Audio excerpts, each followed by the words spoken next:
I want you to picture a scenario for a second.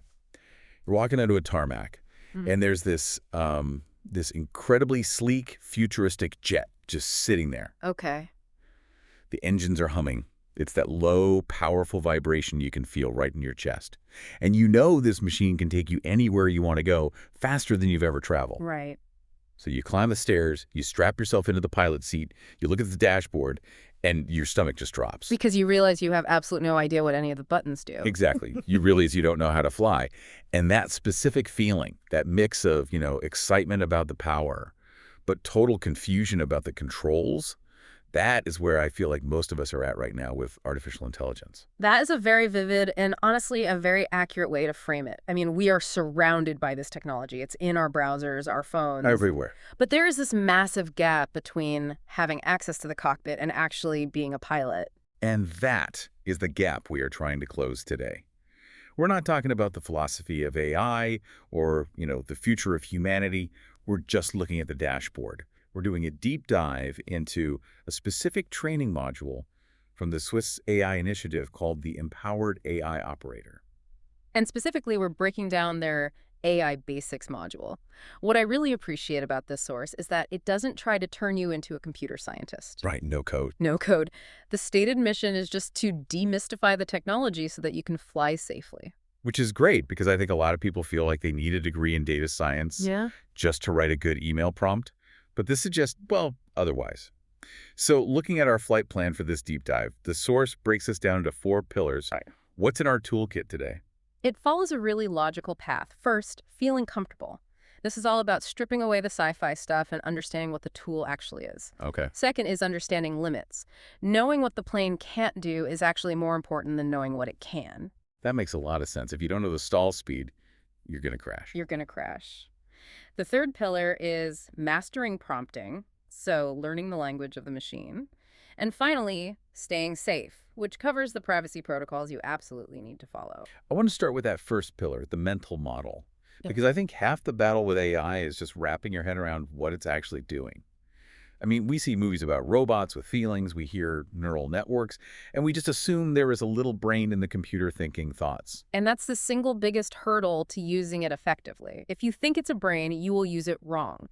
The source material is very clear on this. You need to shift your mental model from digital brain to digital assistant. But even assistant implies some level of intelligence, doesn't it? Like if I ask a human assistant to book a flight, they're thinking about schedules, preferences, they're using logic. That's a fair point. So let's go a layer deeper. The training uses this one specific analogy that I think is the key to unlocking the whole thing. It calls generative AI, autocomplete on steroids. Okay, autocomplete on steroids. I've heard that phrase thrown around, but I feel like we need to really unpack it.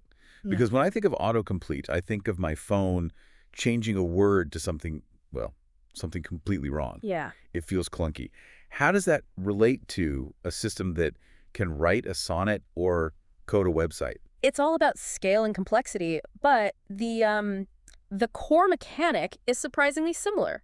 Think about the evolution. Stage 1 was that basic predictive text on old phones. You type HEL, and the phone guesses hello. It's just finishing the word based on a dictionary. Right. Simple enough. Then you move to stage 2, predictive text, like in Gmail. You type the quick brown fox, and it guesses chumps over the lazy dog. It's not just looking at the word, it's looking at the phrase. Okay, so it knows that best is usually followed by regards at the end of an email. Exactly. Now, stage 3 is generative AI. This is where we are now. It's doing the same thing, but on a massive, almost unimaginable scale. It's been trained on basically the entire internet. So when you give it a prompt, it isn't just finishing a sentence. It's calculating, given these words and context, what is the most statistically probable next word to generate? Whoa. And it does that over and over again, word by word, until it builds a whole paragraph. So when I ask it a complex question about history, and it gives me this brilliant, thoughtful answer, it isn't thinking about history. It's not accessing a database of facts like an encyclopedia. No, and that is the crucial distinction to get. It is not looking up a fact. It is predicting which words usually appear together when those historical concepts are discussed. It creates by prediction. It is a probability machine, not a knowledge machine. That is a massive shift in perspective. It makes it sound less like magic and more like statistics. Because at its core, it is statistics. It's Yeah. incredibly impressive, but it is statistics. And understanding that is the only way to understand why it sometimes lies to you. Well, that leads us directly into the limitations. Because if it's just doing math on words, there have to be gaps. Section 2 of the source is called the limits of the machine. It lists 3 things that AI is not.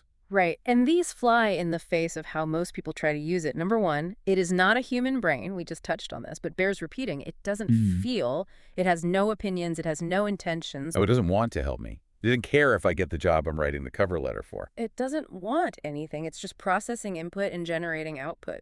That's important to remember because sometimes the output sounds so empathetic. Yeah.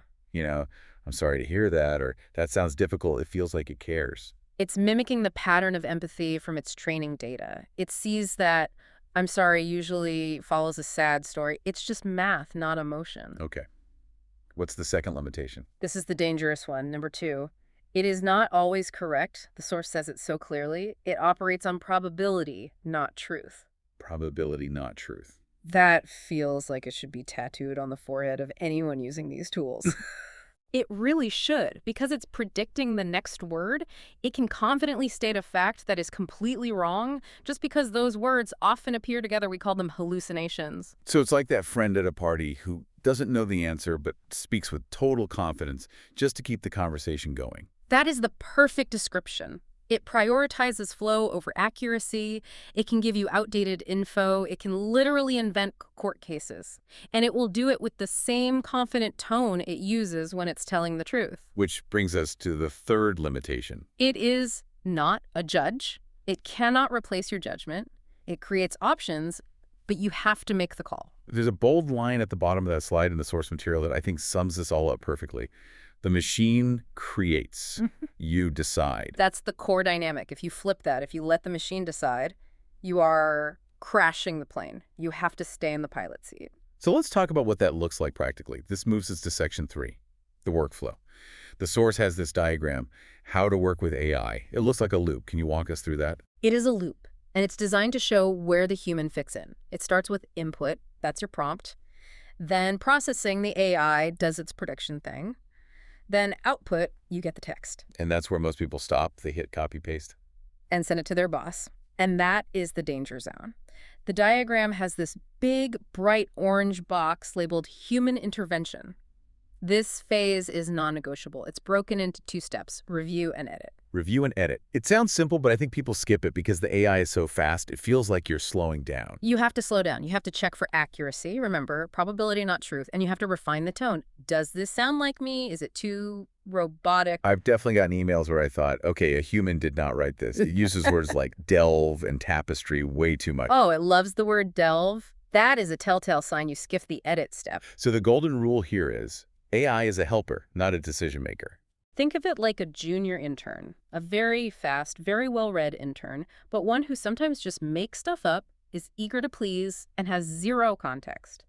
You wouldn't just forward their work to the CEO without reading it, would you? Definitely not. I'd be fired. Exactly. Treat the AI output with that same level of supervision. Okay, so we have to review the work. But let's go back to the start of that loop, the input. Because if the intern doesn't know what to do, that's usually on the boss. Garbage in, garbage out. It's the cardinal rule of computing, and it applies double for AI. The source compares a bad prompt to a better prompt.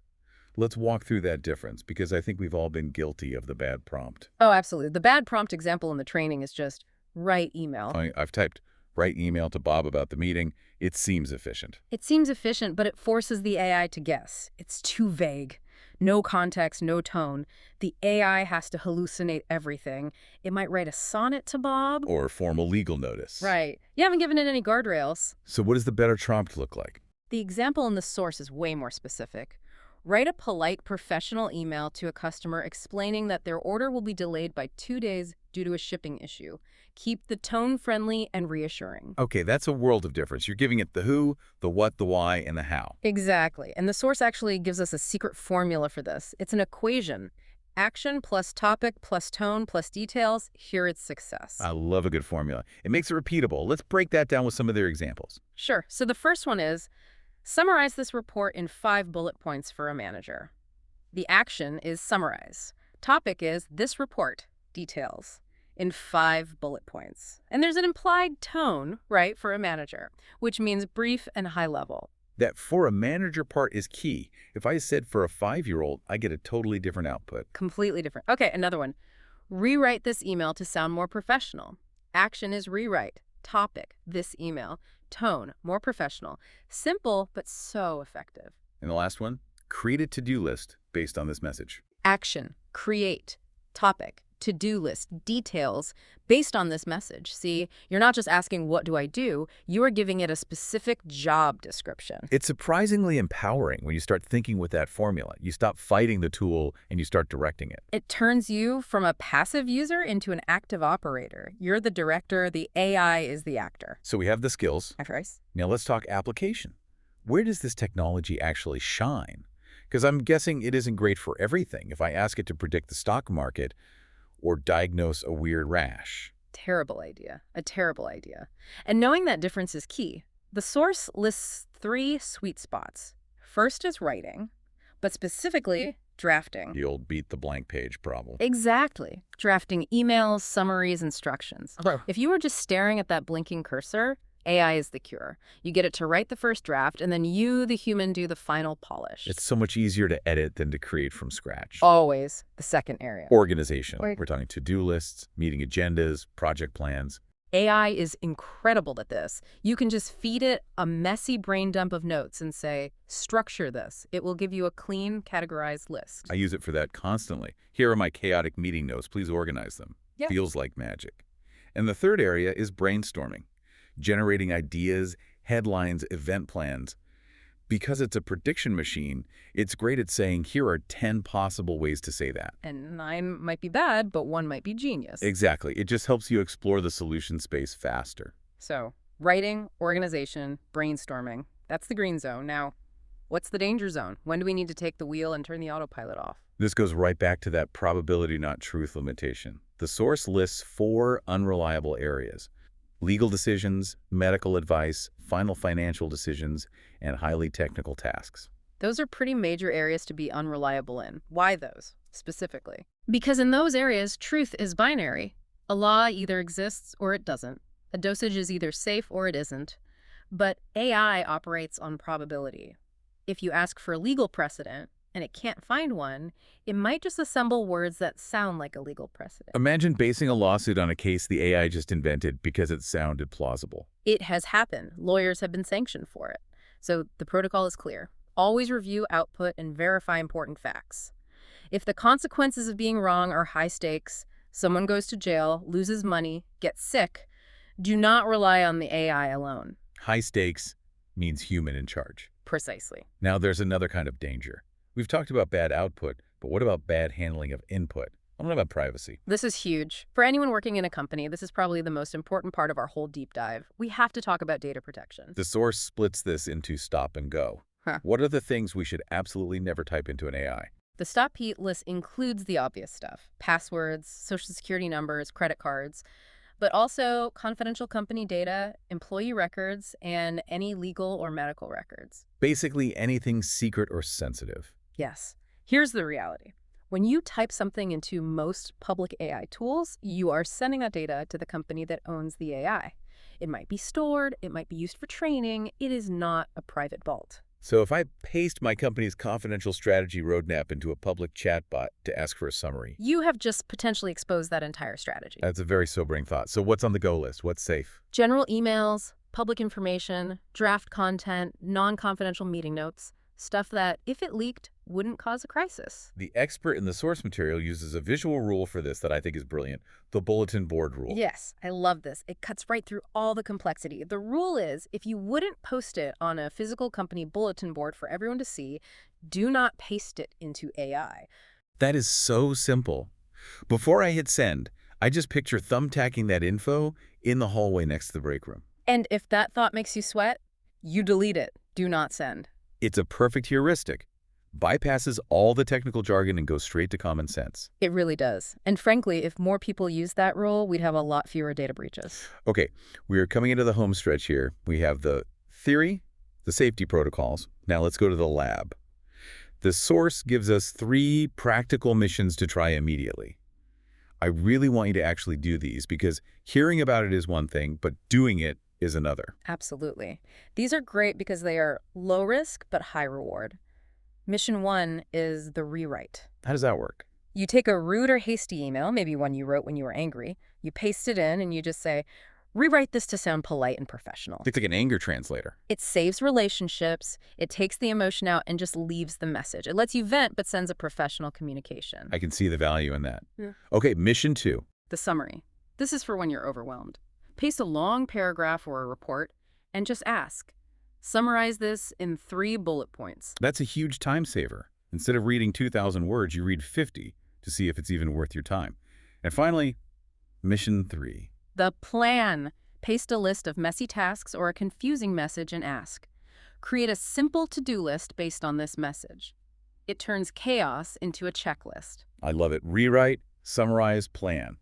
3 things you can do today to start feeling that pilot status. And that's really what this is all about. Building that muscle memory. You start with small tasks like this, and suddenly you realize you're navigating the cockpit with a lot more confidence. So as we wrap up this deep dive into the empowered AI operator, let's bring it all together. The source material ends with 5 golden rules. Can you give us the synthesis? All right, here are the big takeaways. Number 1, tool, not human. It creates, you judge. Number 2, trust but verify. It can be factually incorrect.